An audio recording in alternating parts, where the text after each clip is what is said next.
Oh god, I messed up. That was literally 1 second short.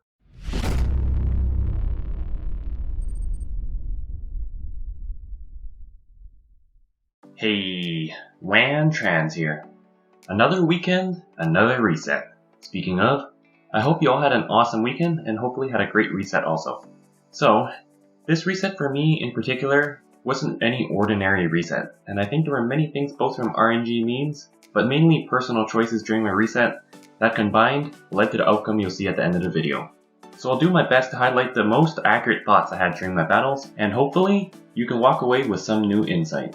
But before I dive in, if you aren't already subscribed, what are you doing? It's 2 clicks to unlock a destination of free top arena content. Anyways, let's dive right in. Okay, so we start this reset off with a quick 11-second victory. We quickly check our battle log here.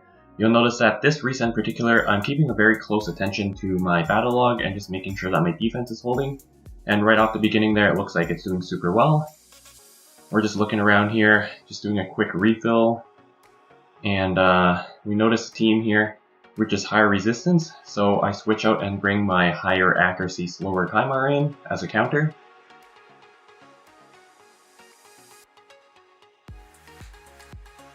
And we're able to successfully strip most of the team out there. And then with my higher accuracy slower Madame, I'm able to strip this team entirely. And with my Solus, I'm able to launch off the nuke. With the exception of the reaction saving that Krisk there, it's a quick 22-second battle. Very happy with that. And then we move on here. We'll notice that there's just mad members right at the bottom of my list, and the rest of my list is pretty much cleaned out. So I move on, do a refresh, and now we're targeting Packus here. Packus runs, for this reset on his defense, a double threat. So a Warlord and Candraphon setup. In my opinion, I think it's a little bit too much of threat on a defense because you don't have really any room for either a second reviver or extra sustainability. So because of that, I'm quicker than him and I'm able to actually clean him up in 18 seconds there. And then we move on here, we notice another Warlord Candraphon setup. It's kind of funny, this reset, there was quite a lot of those double threat Warlord Candraphon teams. As you can see here, I'm attacking yet another one with a double reviver setup this time. And we notice that Duchess had reaction there, and luckily she just had her turn before my Solus, and because of that, I'm able to clean this team up in 9 seconds. So we see Scratch here now, and it looks like it's a higher resistance team, but he's running a speed lead. So I do bring in my higher speed Kaimar, which is much quicker, but with a less accuracy, and turns out that that's enough. And I'm actually able to tank his Candraphon with a combined defense up from my Sifi and attack down on that Candraphon. And I'm able to clean him up in 20 seconds. We move forward here, we do another refresh. We see 2 identical teams here. Another Warlord Candraphon double reviver setup. So I'm able to come in with the exact team. And then for this reset in particular, I came with the same approach as last week, whereby I am just targeting teams I'm comfortable in winning against. And because of that, I'm able to actually secure my victories and ensure that my success rate for offense this reset is nearly perfect.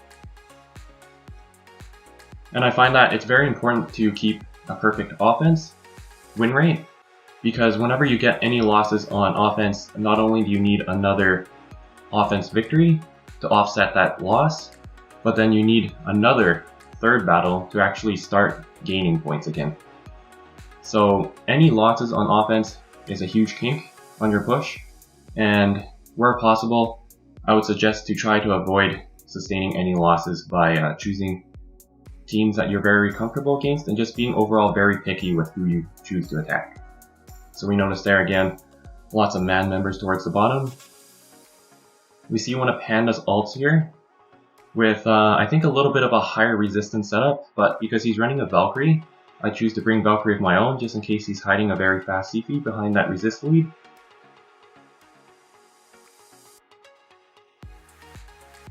And as we can see here, his C-Fee was actually very slow, so I made a mental note of that next time to replace my Valkyrie with a Warlord to help secure the victory, as the Valkyrie there on that battle served no purpose. So we do another refresh, and this reset in particular, we noticed there's a lot of Tau members showing up on my list, and I'm very pleased to see that Tau is making a comeback, and it's like the old days where it's Mad versus Tau again. It's always great that competition is not always so one-sided, and that there's just fair competition all across the board, so that your victories mean more and you're more pleased with your performance.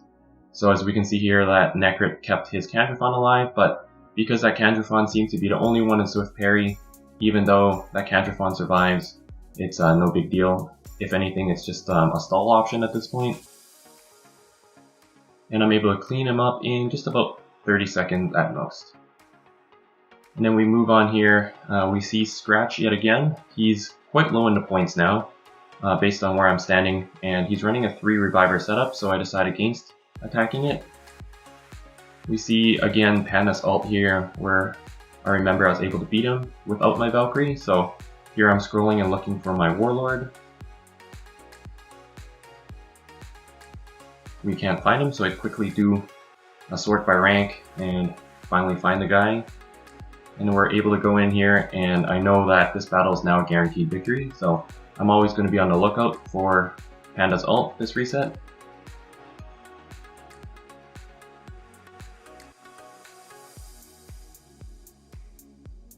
And for this reset in particular, again, you'll see that I'm looking quite a lot on my defense. I've made about 2 different variations of my defense this reset, just in case that I noticed that there's somebody who found a very good counter to my defense, and will possibly try to focus me down on the last 3 minutes of reset, like it's been happening for quite many times in the past.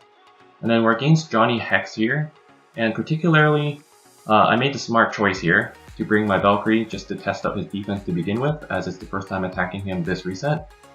And we noticed that he's actually running a very fast C-Fee, as more like a trick option, I would want to say, just to throw people off behind that deceptive resistance lead. But luckily I didn't fall for it, and I'm able to clean him up quite quickly here. And then we do a quick refresh yet again. We notice one of Panda's main accounts, and like last resets or a few resets ago, he's running basically the same high resistance lower setup. So I know for sure I'm able to bring in my slower, higher accuracy Kaimar to counter his high resistance. And as you can see, I'm able to sleep everybody on that team, do my strip, and we're able to knock him out quite quickly here.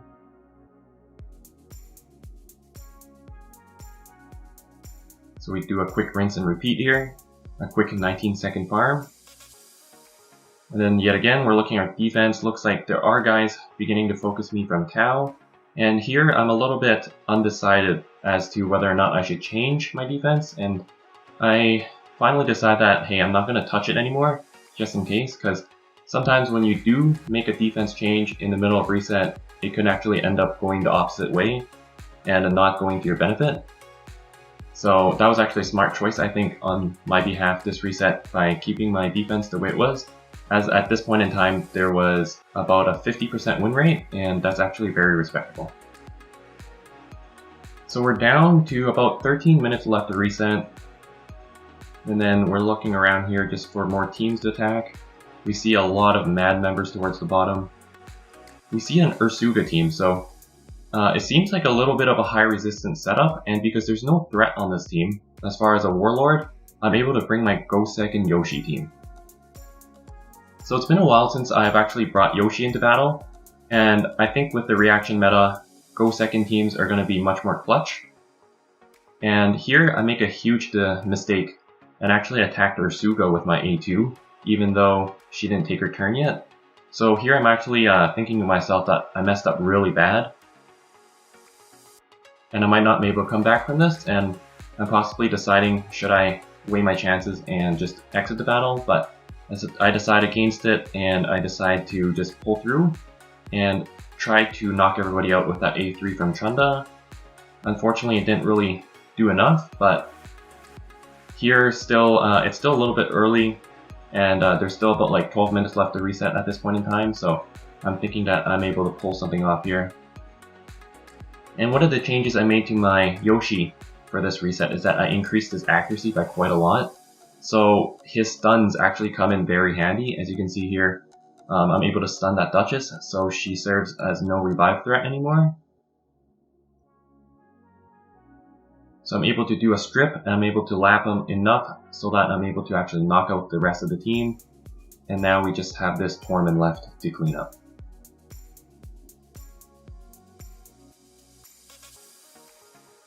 So that was a minute 30. I think based on this reset, minute 30 for an offense battle was about the slowest that I've actually encountered. So I'm very pleased with how smooth this reset went. And I think it's just every reset you get a little bit of different RNG, and this one in particular was to my favor, so I'm very happy that for once things went my way. And in here I make the conscious decision to see that Ursuga did not take her turn yet, and I'm able to attack that Duchess and still be able to wipe out the team, and then proc that revive on that Duchess, and then here now I'm just lapping around and I'm able to actually knock out both those revivers with just my Madame, and then we're doing a quick cleanup on that Ursuga now.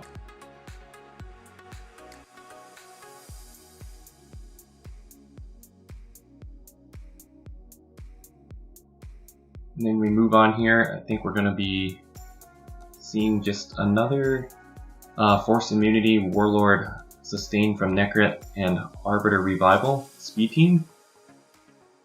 And then we're able to bring our faster Kaimar Madame Soulless setup yet again, and we're able to clean them up pretty quickly here.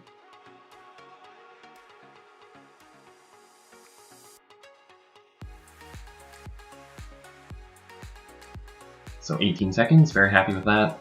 Yet again, we're checking our defense log, and it looks like there's a number of more people being able to successfully defeat my defense, but as I've already committed that I'm not going to be changing my defense, we're just purely focusing on offense now.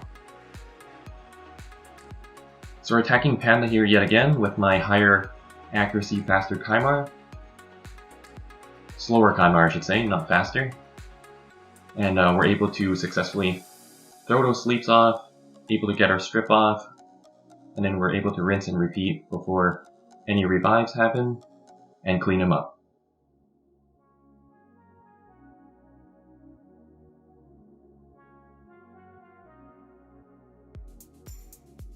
So we move on here, we see Panda's ult yet again, and I recalled that I'm able to bring just my speed Kaimar and immediately cut in, and then we bring in that Warlord in for extra insurance. So anybody who is watching here and was on my target list for this reset, I apologize. I know I was pretty relentless for this reset and just going ham and attacking guys non-stop. So just my apologies if you happen to be attacked by myself. Particularly for me, I'm not the type of guy who likes to target and single out somebody specifically and just focus somebody like I have personal problems or have beef with them. For myself, I let the refresh kind of dictate who I attack. So I think I have counters to basically most defenses, and I just leave it up to chance. If the refresh puts you on my page, then you happen to be my target. So yet again, I think we're attacking Panda again. He runs a very high HP shield Tormund, and it serves as quite a good stall option actually, as he runs it super slow, and that freeze upon revival mitigates a lot of damage, as I think you'll see here, and I'm actually unable to kill him in one shot. Actually here, I make the conscious decision to not use my AoE there, because I noticed that that Duchess had not dropped enough HP to potentially proc her swift parry, so I didn't want to burn myself out by potentially using my AoE. And as you can see here, that wise decision paid off, as she did have swift parry on her, and I'm actually able to bait her into wasting that revive to begin, and then cleaning up with the AoE afterwards. So that saved me from falling into a large stall, and I was able to lower that offense time down to the 53 seconds it was.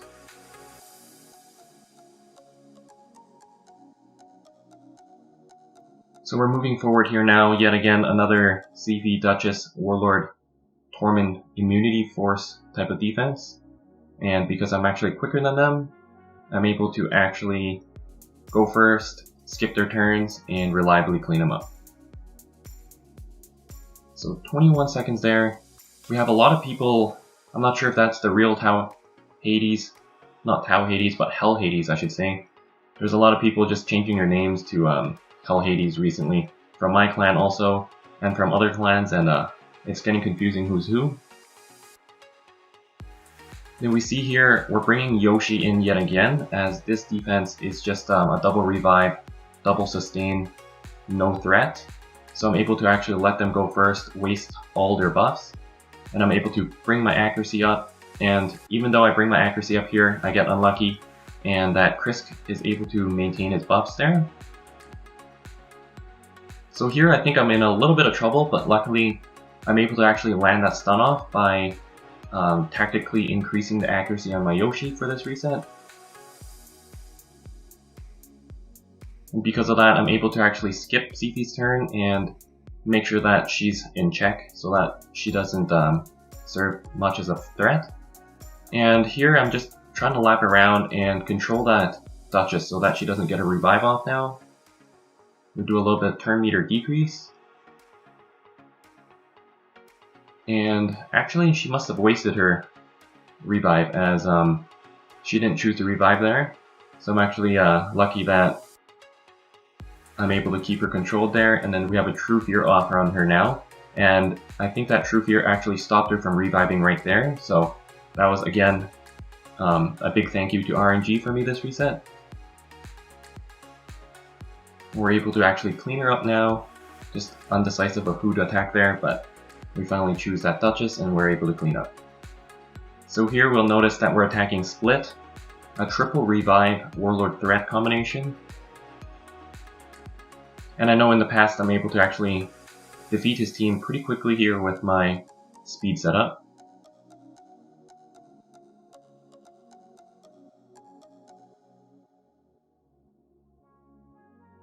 Yeah, it looks like he's running probably a triple swift parry setup here. And I'm just hoping here now that Zifi, because she did not proc it the first time, that when I do my AoE here, it doesn't come into play, and thankfully it did not. And we see yet again another high resistance setup. I think I've been pretty much attacking quite relatively the same people repetitively this reset. And again, it follows under the philosophy where you should be attacking teams you're comfortable with, as to minimize the chances that you screw up and potentially get some victory losses. Or not victory losses I should say, but offense losses.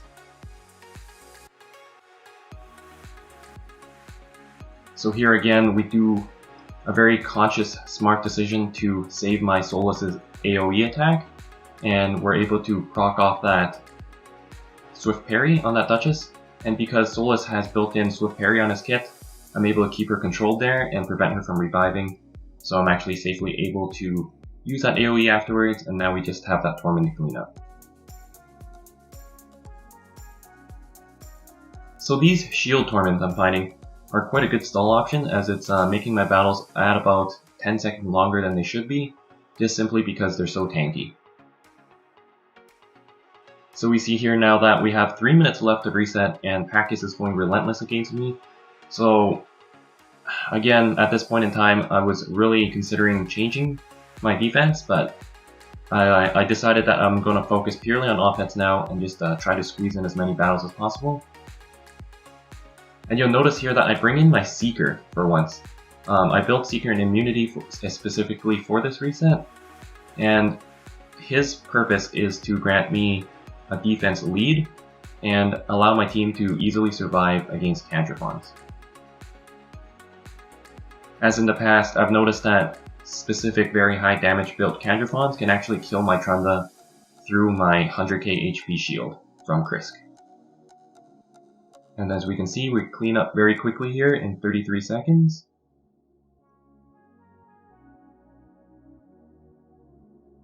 We see Panda here, quite towards the bottom of my list. And usually when you do see a player show up towards the bottom of the list, it usually means their points are quite high relative to yours. And because he was the really only MAD member, or non-MAD member I should say, showing up on my list, it meant that he's my true competition now, and he's fighting for first place. So here I make the wise decision to actually just focus him. For once, I know I'm contradicting myself to say that before I don't specifically target anyone. And as you can see here even, I'm not actually attacking Panda. I notice there's somebody else with another defense that I know I can beat. But of course, a little bit of tactics has to come into play, and if I do notice that I'm able to tactically attack someone towards the end as to increase my chances of victory, I will. So here I'm very smart. I decide to choose to sleep the Warlord as to prevent him from getting a turn and potentially adding shields and extra healing from the team, and I'm able to actually clean this up much quicker than otherwise would have been. And then just a fate of refresh, we see Panda yet again at the bottom of my list. So I attack Panda here yet again with my slower, higher accuracy Kaiwa. So this battle, because he's running Swift Parry on that Duchess and Warlord, I think he's able to actually get revive off. Actually not. That Duchess is a little bit silly in AI. Of course, with this week actually, the AI patch comes out and you're actually able to modify Duchess so that she prioritizes her revive skill. Because for her buff to Veil the team at that point in time was practically pointless. So we're actually running down to the last 30 seconds of reset, and I see Panda here yet again through one refresh. So here I'm trying to like rush and squeeze this last battle in. Unluckily, we missed the defense down on that Tormund, so he's actually able to survive. And combined with that huge heal from Warlord, he's essentially back to full health here. So finally we kill him for the first time. And as you can see here, we're already running down to 30 seconds on the clock. And we literally have like 1 second to spare at this point. And unfortunately, due to the small animation delays, I'm unable to actually squeeze this battle in just before reset ends. So I'm a little bummed out here. I think I didn't make the cut to finish first place because I know I was hovering right at the top. We check our defense log quite quickly here. And we notice that we're able to stop Packus just through some lucky RNG from my defense. But aside from that, overall it did quite well, so I'm pleased with my defense this week. And then we check the top players, and here I'm actually freaking out because although they don't have a leaderboard, I already see the trophy added to my name here. So as you can see, I'm just waving my mouse around there. I'm just super excited. And then we already knew what to expect there to kind of kill the suspense. And we finished first. Unfortunately, I do not get an avatar, even though I finished first place twice now. And then we're just quickly checking our pieces here. And through my excitement, I accidentally misclick. And we have to move on to my manual screen there of my artifact window to see what the rest of my pieces are. And spoiler alert, a top 1 artifact chest from Platinum Arena gave me quite bad accessories this time. Thanks for sharing this memorable experience with me. I want to say the support from the raid community has been amazing, and I'm very happy to be part of it. All of you rock. I very much look forward to seeing you soon on the next one, and until then, Wantrans out.